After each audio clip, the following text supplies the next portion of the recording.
നമസ്കാരം. പാളയത്തിൽ തന്നെ പടയെന്ന് പറയേണ്ടി വരും. ഒരേ സമയം CPM-നുള്ളിൽ തന്നെ നിൽക്കുന്ന മന്ത്രിമാരിലും MLA-മാരിലും പലതരത്തിലുള്ള അസഹിഷ്ണുത ഉണ്ടാകുന്നുണ്ട് എന്ന് പറയേണ്ടി വരുന്നു.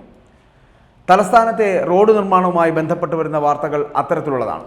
അതായത് തലസ്ഥാനത്തെ റോഡ് നവീകരണം, ഇപ്പോൾ നമുക്കറിയാം എല്ലാ റോഡുകളെക്കുറിച്ചും. റോഡ് നവീകരണം സംബന്ധിച്ചുള്ള കടകംപള്ളി സുരേന്ദ്രൻ്റെ വിമർശനമുണ്ടായിരുന്നു. ആ വിമർശനത്തിന് പരോക്ഷമായിക്കൊണ്ടാണ് ഒരു മറുപടി നൽകാൻ മുഹമ്മദ് റിയാസ് ഇപ്പോൾ എത്തിയിരിക്കുന്നത്. കരാറുകാരനെ പുറത്താക്കിയതാണ് ചിലർക്ക് പൊള്ളിയത് എന്നാണ്. ആ പൊള്ളലേറ്റ് മുറിവുണങ്ങാത്തവർ എന്തു പറഞ്ഞാലും ജനം വിശ്വസിക്കില്ല എന്നും കൂടി മുഹമ്മദ് റിയാസ് പറഞ്ഞു വെക്കുകയായിരുന്നു. എന്തുകൊണ്ടാണ് ഇത്തരത്തിൽ പറയേണ്ടി വന്ന സ്ഥിതിവിശേഷം ഉണ്ടായത്? അതായത് ഈ നഗരത്തിലെ പല വികസന പദ്ധതികളുണ്ട്. ആ പദ്ധതികളൊക്കെ ഇഴഞ്ഞു നീങ്ങുന്നതും റോഡുകളുടെ ദുരവസ്ഥ മൂലം ജനങ്ങൾ ബുദ്ധിമുട്ടിലാകുന്നതുമൊക്കെ നഗരസഭയുടെ പോരായ്മയാണ് കാണിക്കുന്നത് എന്ന് കടകംപള്ളി സുരേന്ദ്രൻ പറഞ്ഞിരുന്നു. ആ കടകംപള്ളി സുരേന്ദ്രൻ്റെ വാദഗതികളിൽ നഗരസഭയുടെ വികസന സെമിനാറിൽ മേയറായിട്ടുള്ള ആര്യ രാജേന്ദ്രനെ വേദിയിലിരുത്തിക്കൊണ്ട് തന്നെയായിരുന്നു കടകംപള്ളിയുടെ ഇത്തരത്തിലുള്ള ഒരു വിമർശനം എന്നുള്ളത് ശ്രദ്ധേയമായിരുന്നു. അതായത് ഈ വികസന പദ്ധതികളുടെ ഭാഗമായി റോഡുകളെല്ലാം വെട്ടിമുറിച്ചിട്ടിരിക്കുകയാണല്ലോ. നമുക്കറിയാമല്ലോ, നഗരത്തിൽ എവിടെ കയറിയാലും വെട്ടിമുറിച്ച റോഡുകൾ മാത്രമാണുള്ളത്. മാസങ്ങളായിട്ട് യാത്രാ സൗകര്യം നിഷേധിക്കപ്പെട്ടുള്ള ജനങ്ങളെയാണ് നമുക്ക് നഗരത്തിൽ കാണാൻ കഴിയുന്നത്. എങ്ങോട്ട് പോകണമെന്നറിയാത്ത ജനങ്ങൾ. സ്മാർട്ട് സിറ്റിയുടെ ഭാഗമായിട്ട് നടത്തിക്കൊണ്ടിരിക്കുന്ന പ്രവർത്തനങ്ങൾക്ക് വേണ്ടത്ര വേഗത ഇല്ല എന്നുള്ള പരാതി വളരെ രൂക്ഷമാകുന്നുണ്ട്. അവിടെയാണ് ജനങ്ങൾ വലഞ്ഞു പോകുന്നത്, എങ്ങോട്ട് പോകണമെന്നറിയാതെ. അടിയന്തരമായിട്ട് സ്മാർട്ട് സിറ്റി അമൃത് പദ്ധതികളുടെ ഭാഗമായി നടപ്പിലാക്കുന്ന വികസന പ്രവർത്തനങ്ങൾ, ആ പ്രവർത്തനങ്ങളുടെ വേഗത എത്രയും പെട്ടെന്ന് വർദ്ധിപ്പിക്കുവാനുള്ള നടപടി ഉണ്ടാകണമെന്നും, പദ്ധതികൾ തുടങ്ങിയിട്ട് ആ തുടങ്ങിയ പദ്ധതികൾ എവിടെയും എത്താത്ത വലിയൊരു സാഹചര്യമാണ് കേരളത്തിലുള്ളത് എന്നും, നഗരസഭയിലെ ഉദ്യോഗസ്ഥർ വാങ്ങുന്ന ശമ്പളത്തിന് അവർ ജോലി ചെയ്യുന്നില്ല എന്നുള്ള ഒരു പരാതി കൂടി കടകംപള്ളി സുരേന്ദ്രൻ പറഞ്ഞിരുന്നു. ഇതിനാണ് മറുപടിയുമായിട്ടിപ്പോൾ റിയാസ് തിരിച്ചടിയുമായി ഇപ്പോൾ എത്തിയിരിക്കുന്നത് എന്ന് വേണമെങ്കിൽ പറഞ്ഞിരിക്കാം.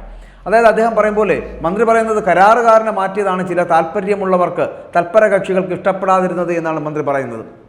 അത് കടകംപള്ളിയെ ലക്ഷ്യം വെച്ചുകൊണ്ടുള്ള റിയാസിൻ്റെ ഒരു പറച്ചിലാണ്. അതായത് റോഡുകൾ മാർച്ച് 31 പൂർത്തിയാക്കുമെന്ന് മുഹമ്മദ് റിയാസ് വളരെ കൃത്യമായി അസന്നിഗ്ധമായിട്ട് പറയുകയാണ്.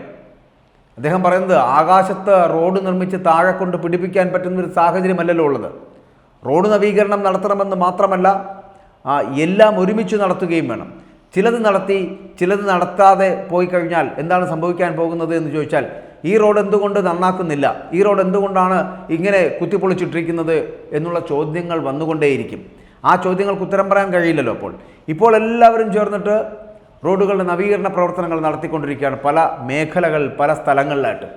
ഇത് ചിലർക്ക് ഇഷ്ടപ്പെടുന്നില്ല, പിടിക്കുന്നില്ല എന്നുള്ളത്. അതാണ് പ്രശ്നമെന്നാണ് റിയാസ് കൂട്ടിച്ചേർക്കുന്നത്. റിയാസിന് പറയാൻ ഒരുപാടുണ്ട്. കാലങ്ങളായിട്ടുള്ള ആവശ്യമാണ് ഈ റോഡ് നവീകരണവുമായി ബന്ധപ്പെട്ട് വരുന്നത്. ഇപ്പോൾ നടന്നുകൊണ്ടിരിക്കുന്ന ഏകദേശം 63 റോഡുകളുടെ പണി പൊതുമരാമത്ത് വകുപ്പിനെ ഏൽപ്പിച്ച് അവർ നടത്തിക്കൊണ്ടിരിക്കുകയാണ്. പണി നടക്കുന്നത് കൊണ്ട് തന്നെയാണ് ഈ ഗതാഗത പ്രശ്നങ്ങൾ വളരെ സങ്കീർണമാകുന്നത് എന്നുള്ളതാണ്. നേരത്തെ ഉണ്ടായിരുന്ന ഒരു കരാറുകാരനുണ്ടായിരുന്നു. ആ കരാറുകാരൻ്റെ ഭാഗത്ത് നിന്ന് വലിയ വീഴ്ചയാണ് ഉണ്ടായിരുന്നത്. പലവട്ടം അദ്ദേഹത്തിനുള്ളത് തിരുത്താൻ ശ്രമിച്ചിട്ടും പറഞ്ഞിട്ടും ഫലമുണ്ടായില്ല എന്നുള്ളതാണ്.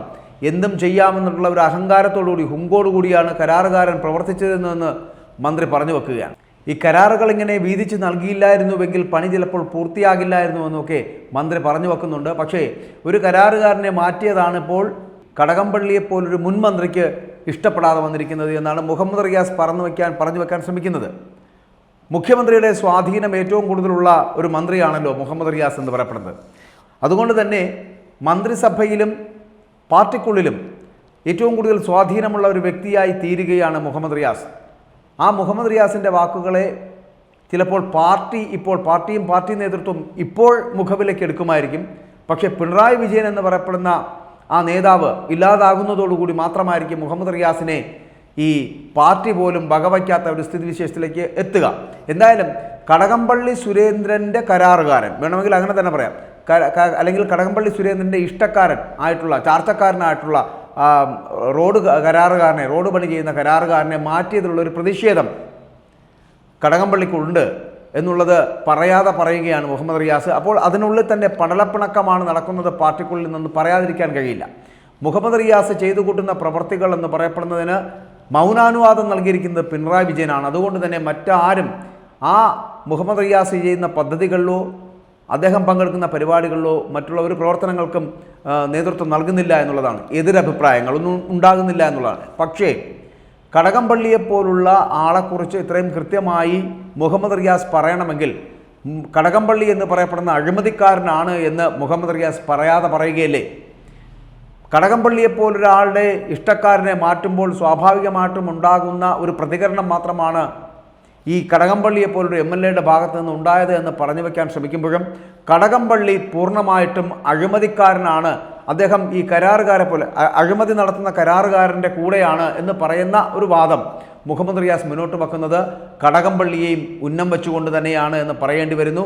കടകംപള്ളിക്ക് പാർട്ടിയിലുള്ള വലിയ സ്വാധീനമുണ്ട്. അത് പക്ഷേ ഇപ്പോൾ മുഹമ്മദ് റിയാസിൻ്റെ ഈ ഒരു ഇടപെടൽ കാരണം നഷ്ടപ്പെട്ടുകൊണ്ടിരിക്കുന്നു എന്ന് പറയേണ്ടി വരുന്ന ഒരു സാഹചര്യത്തിലാണ്. എന്തായാലും പാർട്ടിയും മന്ത്രിസഭയും രണ്ട് തട്ടിലേക്ക് മാറുന്ന ഒരു സ്ഥിതിവിശേഷം ഉണ്ടാകാനുള്ള സാധ്യതയും ഇതിലൂടെ തെളിയുകയാണ്.